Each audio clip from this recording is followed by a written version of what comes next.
गरीबी सिर्फ पैसों की ही नहीं बल्कि कई और भी चीजों की गरीबी इंसान के साथ होती है। एक दिन नौकरानी मीना कहती है, मालकिन मैं ना कल काम पर नहीं आऊंगी, मेरी सास का ऑपरेशन है तो वहाँ जाना है। अरे सास के लिए कौन छुट्टी लेता है, होने देना ऑपरेशन। तेरे पति को बोल, उसकी माँ है, तेरी थोड़ी ना है। अरे कैसी बात करती है मालकिन, मेरे बच्चे होने पर उन्होंने मेरा कितना साथ दिया। फिर वही तो है जो शाम को घर जाओ तो घर पर मेरा इंतजार करती है, फिर हम चाय बनाते हैं और। अरे बस बस बस, बोलने वाली बातें हैं सब। चल ले कर ले छुट्टी। नौकरानी चली जाती है, लेकिन मालकिन रिद्धि के मन में तो अब तूफान उठ रहा था। क्या बात हो गई मैडम, एक ही दिन की तो छुट्टी मांगी है उसने। मुंह तो तुम ऐसा बना रही हो जैसे उसके सारे घर तुम्हें ही काम करने जाना हो। बीवी को गुस्सा आ जाता है। देख रहे हो उसकी सास कितनी सपोर्टिव है, और मुझे, अरे मुझसे तो ये ज्यादा लकी है सास के मामले में। अरे ऐसा मेरी माँ ने क्या कर दिया? तुम्हारी माँ तो मैं जब से शादी करके आई हूँ किचन का मुंह तक नहीं देखती, और तुम्हारी माँ ना मुझे नौकरानी समझती है। सारा दिन लगी रहती हूँ लेकिन कभी एक कप चाय बनाकर नहीं दी कसम से। अरे क्यों देगी भाई, तुमको कौन सा सारा किचन का काम करना है, बस ऑर्डर ही तो देना है। नौकरानी से तुलना तो मत ही करो। बीवी शांत होकर कमरे में चली जाती है और अपनी माँ को फोन करती है। माँ, मेरा पति तो आज भी माँ का चमचा है। अरे शर्म आनी चाहिए मुझे, उनके पास रहकर भी मेरे सगे नहीं है। वो दूर बैठी माँ के बारे में कुछ कह दो तो देखो कैसे भन बनाते हैं। और यहाँ एक तेरा भाई है, न जाने तेरी भाभी ने क्या क्या पढ़ा रखा है, दिन भर लड़ता रहता है मुझसे। खैर दिन बीतते हैं और फिर एक दिन। अरे मालकिन, मैं तो कल रात सो ही नहीं पाई। आज मेरे बेटे की परीक्षा है ना, तो सारी रात पढ़ाती रह गई। ट्यूशन लगा दे बस, फिर क्या। थोड़े भी नंबर कम आए बच्चे के तो चढ़ जाना ट्यूशन वाले पर। अरे कहाँ पंगे पाल रही है पढ़ाई लिखाई के। कहाँ मालकिन, मुझे तो नहीं होता विश्वास कोई मेरे बच्चे को क्यों अच्छे से पढ़ाएगा। आखिर उसको क्या बनाना है, ये मेरा सपना है ना, और मेरा सपना कोई और क्यों पूरा करेगा, है ना। पास खड़ा पति सब सुन रहा था। क्या बात है, नौकरानी की बात में दम था क्यों रचना? खाक दम था। ये साफ साफ बोल नहीं पा रही थी कि ट्यूशन का पैसा कहाँ से आएगा। बड़ी आई सपने पूरे करने का डायलॉग मारने वाली। फिर एक रोज, दीदी दीदी देखो तो मेरे मोबाइल में कहाँ से वीडियो आया है। ये ना मेरा बेटा है, दीदी देखो तो। दिखा तो कमला, कहाँ से आया वीडियो?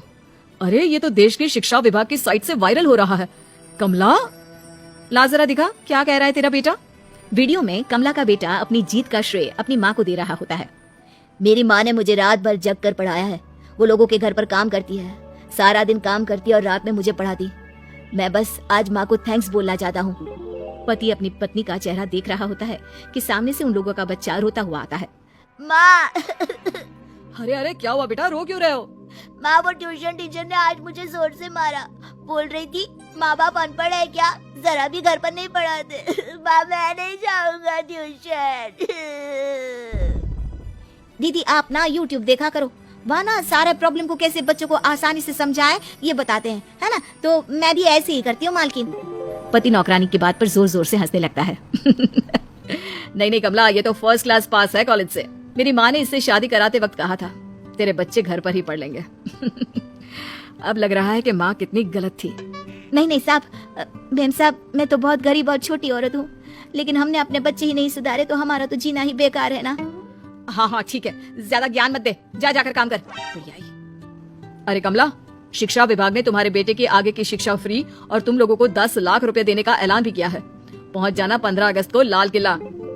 ना साहब, वहाँ तो मेरी सासू माँ ही जाएंगी। वो क्या है ना, बच्चे के साथ एक ही लोग जा सकते हैं। आखिर घर में बड़ों का आशीर्वाद रहता है तभी तो सब अच्छा होता है ना।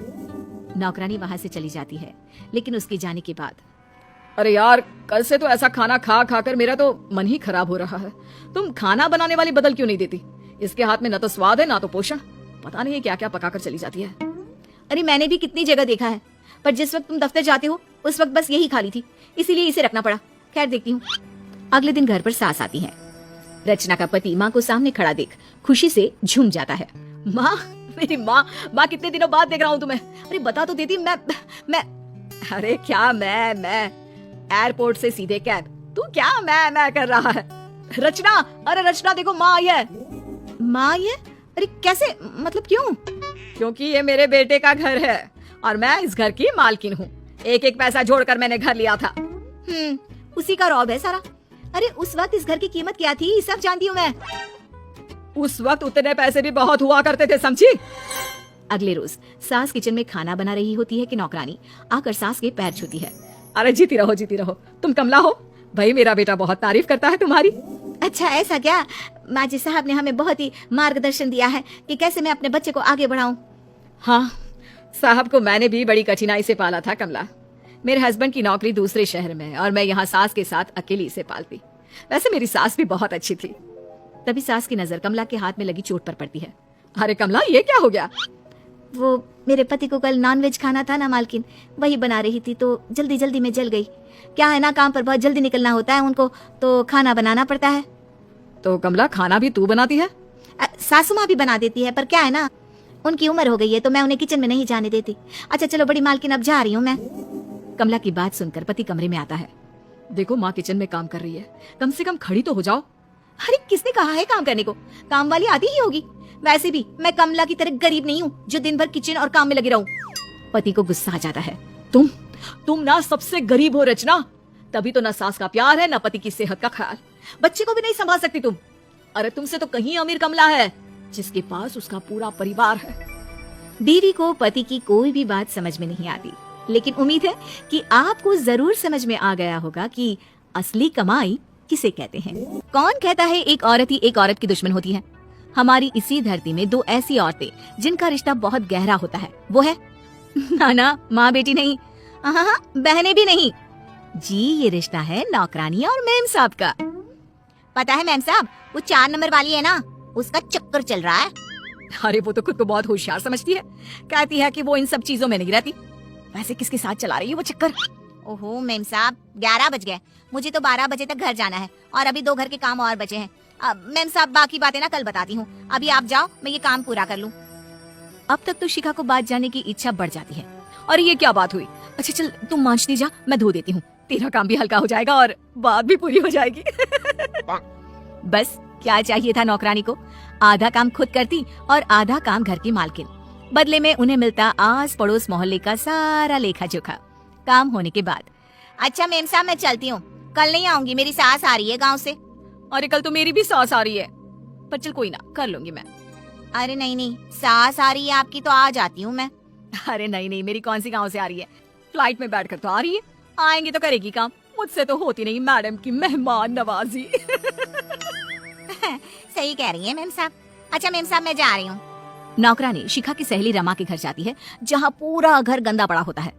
हे भगवान, कितना गंदा घर, कैसे साफ करूँ? अरे रमा मैडम, आपकी सास कैसी है? कैसी मतलब? ठीक है, 4 वक्त खाना खा रही है और बैठी बैठी ऑर्डर करती रहती है। क्यों, क्या हो गया? तुझे उनकी याद कैसे आ गई? अरे एक आप है जिनकी सास साथ रहती है, कितना ख्याल रखती है। एक वो शिखा मैडम, अरे भगवान ही मालिक है। मैं तो सोच भी नहीं सकती कि कोई अपनी सास के लिए ऐसी सोच भी रख सकता है। कौन शिखा? वो तो बहुत ज्ञान देती है मुझे कि कैसे सास का ख्याल रखना चाहिए।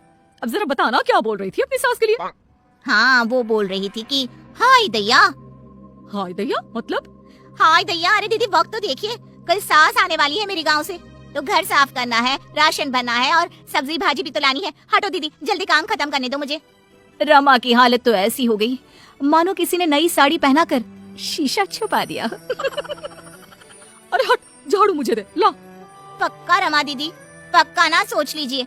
अरे हाँ ना, ला यहाँ दे, और मैं आगे आगे झाड़ू लगाती हूँ, तू पीछे पीछे पोछा मार।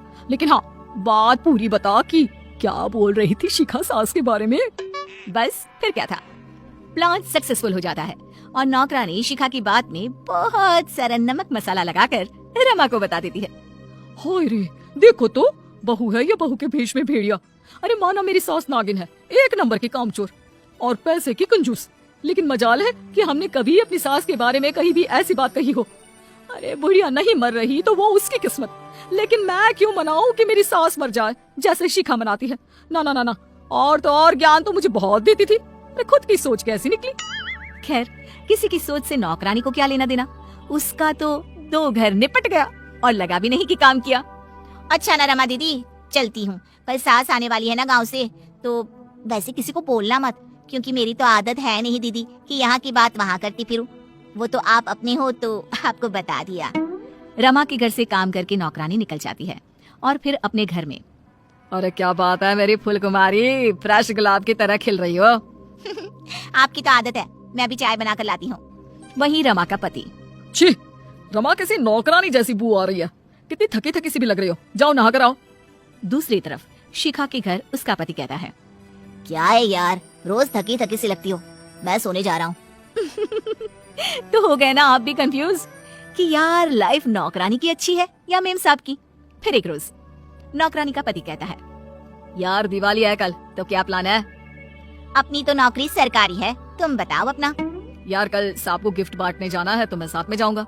ओहो, तो मैं क्या करूँगी, मैं भी चली जाऊंगी काम पर। अरे तो घर में पकवान कौन बनाएगा? एक दिन तो खाने को अच्छा मिलता है। उसकी चिंता ना मत करो। अगले दिन, अरे कमला सुन, दिवाली के दिन तो तू कल आएगी नहीं, ये ले मिठाई और पैसे।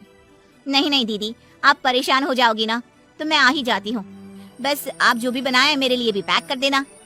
सच में कमला, तेरे जैसी नौकरानी भगवान सबको दे। मैं दही बड़ा और पनीर की सब्जी के साथ रायता पैक कर दूंगी। नौकरानी फिर रमा के घर जाती है, जहाँ रमा उसे कचौड़ी, पुलाव से लेकर सलाद और 3-4 सूखी सब्जी भी पैक कर देती है।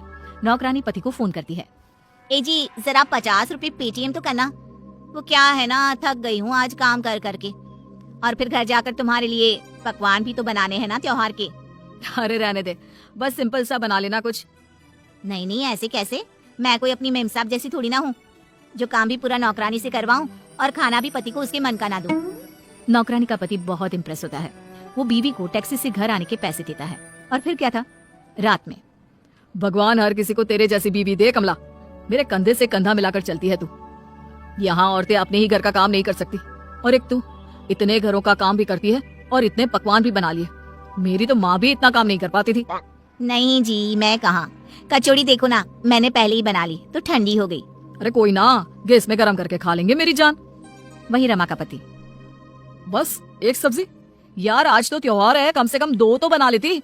दही बड़ा भी नहीं है यार, मेरी माँ तो 3 सब्जी और न जाने क्या क्या वैरायटी बनाती थी। शिखा का पति, यार तुमने पुलाव नहीं बनाया, मतलब त्योहार का दिन और पुलाव नहीं। वही नौकरानी का पति, अरे क्यों करती है तू इतना काम? कचौड़ी बना तो ली थी, फिर पुलाव नहीं बनाना था ना, और 4-4 तरह की सब्जी। रमा के घर पर रमा, पता है आज काम कितना था? नौकरानी के साथ मिलकर काम करवाया, फिर इतने लोगों का खाना। अरे कैसी बातें करते हैं, 2 सब्जी बनाने में ही नानी याद आ गई। यार ना, तुम किसी काम के नहीं हो, रहने दो। तुम तो एक नंबर के कामचोर हो। घर पर मैंने नौकरानी भी लगा रखी है, लेकिन खाना वो भी नहीं बनेगा अब तुमसे। कहानी अब खत्म हो गई है। अब सोचना आपको ही है। जरा कमेंट बॉक्स पर बताइए ना कि कौन है महारानी, नौकरानी या फिर